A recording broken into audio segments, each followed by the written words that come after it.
Hi there, this is Heather of Shutterbug 101. Today we'll be going over a walkthrough of the bridge camera, the Nikon P950. Let's get started.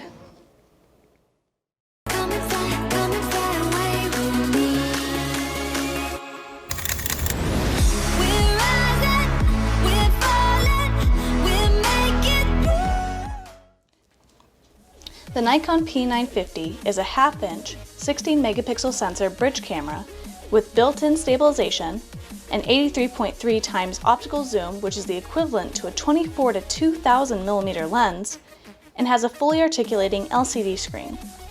It has a continuous drive of 7 frames per second and shoots 4K video up to 30 frames. This camera has a microphone port, has Wi-Fi to transfer images, and has the ability to charge the battery in camera for when you're on the go. Today we'll be going over the buttons, doors, and menus to help you find your way around this camera. Okay, so the Nikon P950. This guy is going to be the secondary of the P900 series. So first they had the P900, then they just came out with the P950. The biggest difference between the two is now this guy has a hot shoe for flash and mics, because this does have a mic port. But this camera also shoots in RAW. Now, I will say that when taking the pictures in RAW, because naturally I want to see it low light ability, I felt that the pictures of the moon were top notch. Pictures of the moon came out pretty awesome. I didn't so much like the moon setting on here. All I did was shoot with the aperture mode, which we'll go over these here in a moment. When it came to taking pictures in RAW and editing them, I felt like I could not get very much out of the picture.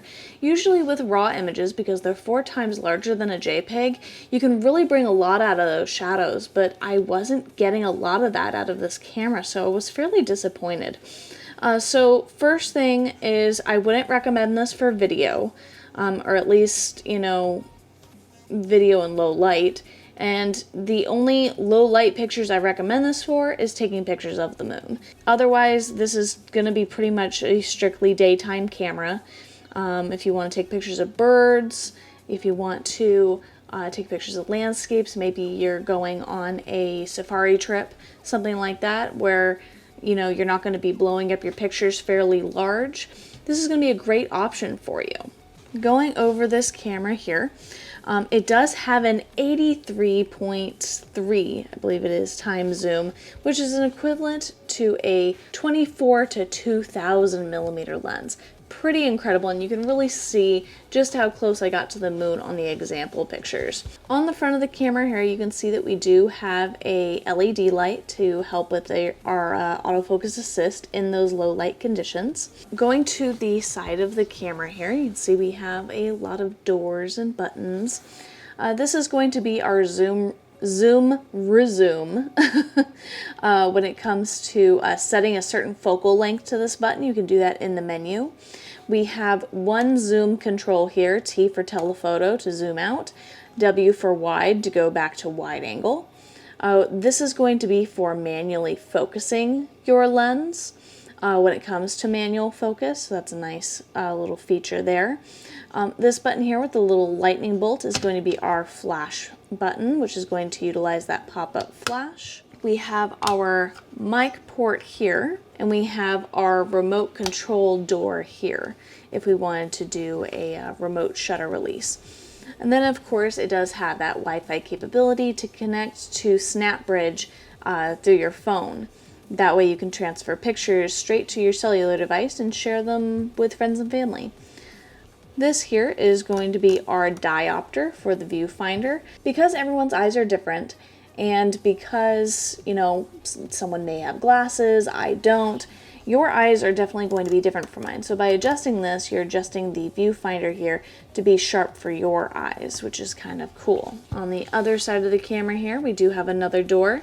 This is going to be our HDMI and USB port. So the HDMI is to connect it to a screen for you to see pictures, that type of thing. You can put on a slideshow. The USB cable here is actually going to be our charging port for charging in camera. This is also going to be our transfer port for transferring pictures to the computer. And and also our where we would upgrade our firmware as well if they come out with any new firmware for this camera. Bottom of the camera, you can see that the tripod mount is going to be set up a little bit further than back here. That's to hopefully kind of help balance things out when it comes to the extension of the lens while on a tripod. We have our door here, which is going to house both the battery, which you can see the little picture here displays which way to put it in there, and then our card slot for our SD cards, which it also shows a little picture here of which direction to put the SD card in there as well. The top of the camera here is going to display our model number on top of the viewfinder. Again, we have our hot shoe. This can mount an external speed light, or it can be a cold shoe mount for your mic, since it does have a mic port on this model. This is going to be our speaker for playback. These are going to be the built-in microphone on the camera. So naturally, if you want to get better than the 360 sound this is picking up, then you'll want to get a directional microphone, or even a lav, maybe a good option. But again, I don't recommend this for at least video where you're going to be moving around. I found that the focusing was very difficult to use on this camera when it came to video. Not sure why. Maybe I need more time with it, but at least my first impression, it's definitely more difficult than other models that I've seen. Here we have our mode dial. Our mode dial, of course, is just going to be our general shooting modes here. So the green camera is going to be your automatic mode. This is going to allow the camera to take full control over all the settings. All you have to do is point and shoot. Now, if you're unhappy with how the camera is telling you what the best scenario is and you disagree, that is what these modes in the bracket are for. The P, S, A, and M mode. The P mode is going to be your program mode. This is your first step off of auto. It allows you to control certain focusing modes, focusing areas, metering modes, even shutter speed and aperture to an extent. We have your S mode for shutter speed to control the speed at which the camera is capturing. The A mode, which is going to control your aperture, the physical opening in the lens, which is a 2.8 to 6.5. This is going to allow you to let more or less light in, but also control your depth of field, that nice blurry background, sharp foreground. Then we have your M for manual mode. If you do want to know more about the P, S, and A modes, I do have those videos in my photography basics, tips and tricks playlist. So go ahead and take a look out for that. I'll also put that at the end of the video as well. This is your user mode here, the U. This is a custom mode that you can program whatever settings you want it to. So if you were shooting in a regular lighting setup, very similar to what I'm working in now, you can save your settings to this. That way, if you go to a different situation, maybe outdoors, maybe on a hike, and then you come back, you can just jump right back into your U mode. The camera with the C, this is going to be your creative mode. So in this mode, if we go ahead and turn the camera on, if we go ahead and hit our menu button, you can see that up here we have options to change some qualities here. So the light, the depth, memories, classics. You can feel free to play along with these, but they're going to be more or less like filters. We have the movie mode here, which you can do video not in the movie mode just by hitting the red button here. You can do that in your automatic mode, your P, your S, your A mode. Just in the video mode, you do have very custom options in the menu to be able to access. We have a bird watching mode, the moon mode, and then other scene modes as well. So the bird and the moon mode are also going to be scene modes, but the other scene modes that you can access are going to be like portrait, landscape, sports, night portrait, party indoor, beach, snow, sunset, dusk, dawn, night landscape, close-up, food, fireworks show. So many options here. Selective color is probably one of my favorites to play with. But overall, these are all going to be automatic, but you're telling the camera specifically what you're doing. So instead of having a broad range of just take a good picture, you're saying take a good picture of a person, or of a landscape, or of sports. So you're just being more specific with the camera. And for the rest of the video, we're going to continue in the P mode. That way when we go through the menu, we're seeing all of the options, because when we're on automatic or scene or any of those, it does limit to what we're able to look at. So, and I want you guys to at least see all the options here. We also have a adjustment dial here, which adjusts shutter speed or aperture depending on the mode that you're on. We have another zoom lever here, very similar to the side of the lens, depending on what you feel more comfortable with when it comes to zooming. We have our function button here, which is actually going to be connected right out of the box to our drive mode. So the square with the S inside is going to be a single shot. The continuous frames there with the H is going to be continuous high. Then we have continuous low, and then we have bracketing and all sorts of stuff there. And you can change the function of this function button if you don't want it to be connected to that.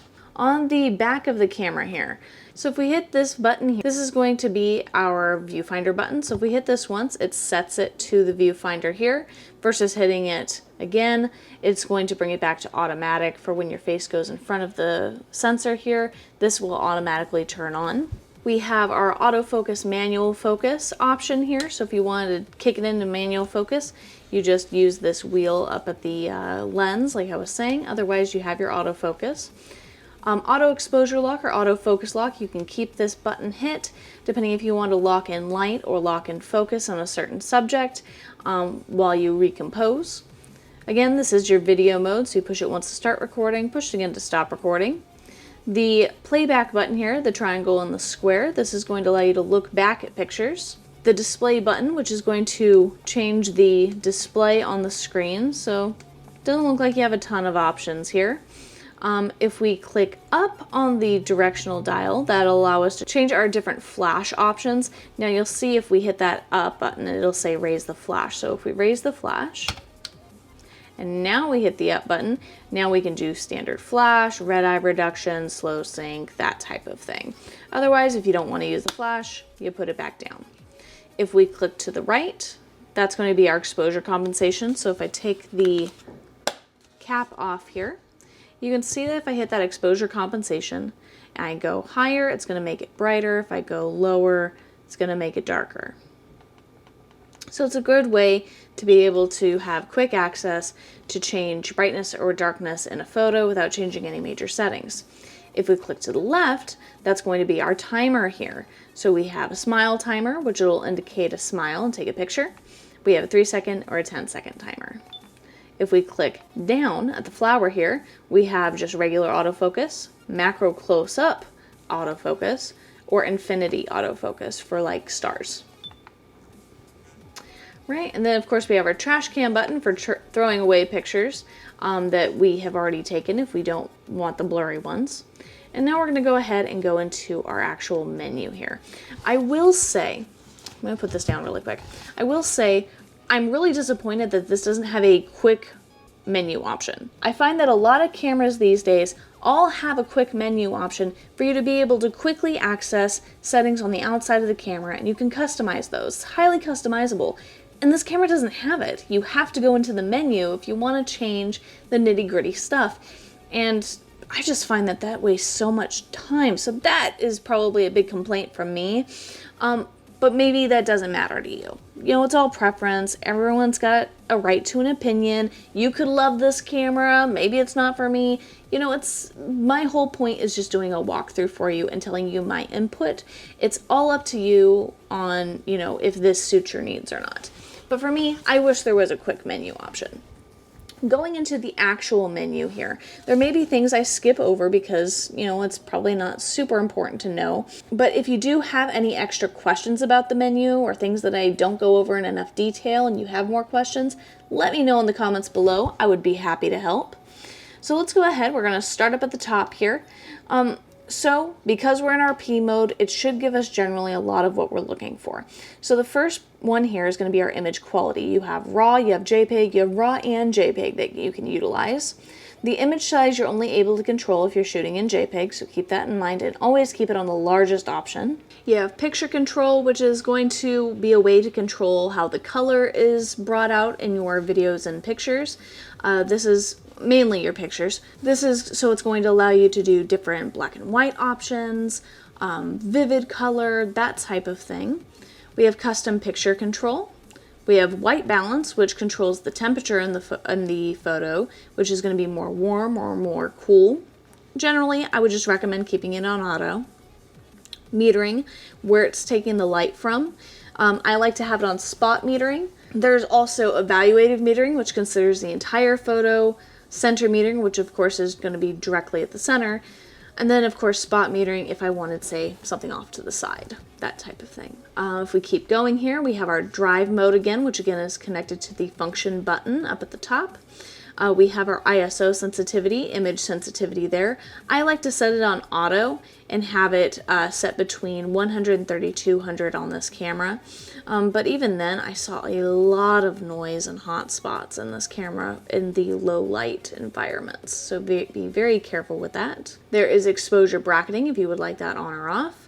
Autofocus area mode, so there's different modes there. You have face priority for it to grab onto faces, manual spot, manual normal, which is a little bit bigger than spot, manual wide, which is even bigger than normal, subject tracking, perfect for birds, or target finding. Personally, I like the manual normal. I can move that spot around accordingly. It would be even nicer if this had touchscreen, but it's totally fine if it doesn't. We have autofocus mode, so this doesn't have an autofocus continuous option, just has autofocus single for focusing and locking onto the subject, and autofocus flexible full-time autofocus, which it'll choose whether or not it's still or moving and focus accordingly for you.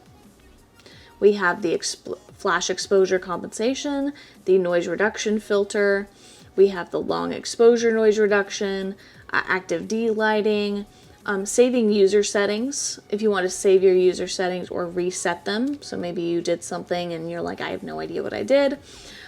Zoom memory, so if you want it to remember where you zoomed out to the last time you were playing with the camera. And then you have the startup zoom position where you would like it to start off. Manual exposure preview, personally, I would keep that on. I think it's really helpful. Then we have our different movie options here. So we have like 1080p at 60 frames, but you can also shoot up to 4K at 30 frames with this camera. You have your autofocus mode here, the electronic vibration reduction, which is the stabilization for video. You have your wind noise reduction, your zoom microphone for it to reach out a little bit farther in a specific direction. You have your frame rate. And then we have our network menu, which is going to be for connecting it to your like smart device or a Bluetooth remote, that type of thing. When you're not utilizing these, if you put on airplane mode, it'll actually help save the battery quite a bit. So it's something I would definitely recommend. And then we have just general setup. So you have your time zone and date, your slot empty release lock. Personally, I would keep that locked because if you're anything like me, I forget to put a card back in my camera sometimes. And it's nice to have that little reminder right away, like, hey, don't have a card in there, instead of letting you take pictures thinking it's saving to a card. You have your monitor settings and your electronic viewfinder auto toggle here. You have your date stamp if you would like the date stamped on your images. Self timer, the vibration reduction, autofocus assist, that LED light that we talked about in the front. Digital zoom, I would absolutely turn off. Believe me, the 2000 zoom is enough. Assign side zoom control. You have your snapback zoom, which is going to be that button that we first talked about on the side of the lens. Aside side dial. So if you're not manually focusing with the side dial, currently it's set to exposure, which you can also get by pressing this button here. Autofocus auto exposure lock button, assigning that. Your sound settings, auto off, so if you're not doing anything for the camera for 1 minute, it'll automatically turn off and save battery. Formatting your card, which is really important to know when it comes to taking pictures with your camera, in any camera. I like to talk about it in every walkthrough. So what formatting your card does is it permanently erases all pictures off of the card and gives you a fresh card, very, very similar to how you bought it. And the reason you would want to do this instead of hitting the trash can is because when you use the trash can, it just kind of recycles the visible image, but keeps the data. And when you overwrite that data over and over again, that can corrupt your card, it can lock you out, you can lose pictures, you can lose memories. And just to avoid that, if you're the type of person that doesn't go out and buy a new card for every situation, you like to reuse your cards, make sure that you format your card after you have backed your images up to your computer. I cannot stress that enough. Back up your images to the computer, make sure they're safe, and then you can format your card. We have language, you can change that, the HDMI, you can charge by computer, it'll automatically detect that when you plug it in via USB. Image comment, you can add comments to images. Copyright information, location data. We have resetting your file numbering. Personally, I wouldn't worry too much about that. Peaking for when you're manually focusing. You can reset all of your settings just in case you're like, okay, now my camera's doing something really funky. I have no idea what I did. You can go in and reset all your settings. And then you have like your firmware version if you wanted to make sure it was up to date. Other than that, we have this nice articulating screen here that we can flip around and protect that screen from getting scratched. And that pretty much sums up the P950. I mean, it's got an extremely simple overlay. It may not be too highly customizable, but if you're just looking for something really simple, maybe you don't want to customize it, maybe you're just like, I just need something that's pretty self-explanatory. This is a pretty great camera in general. Like I said, try and avoid low light situations with this camera. It doesn't excel there. Great at moon shots, great at middle of the day shots, especially at a distance. And if you guys have any questions about this camera or you would like to see a walkthrough on a different model, let me know in the comments below and I'll make sure that I get to that. Until next time, keep your art for inspiration, Shutterbugs. Bye!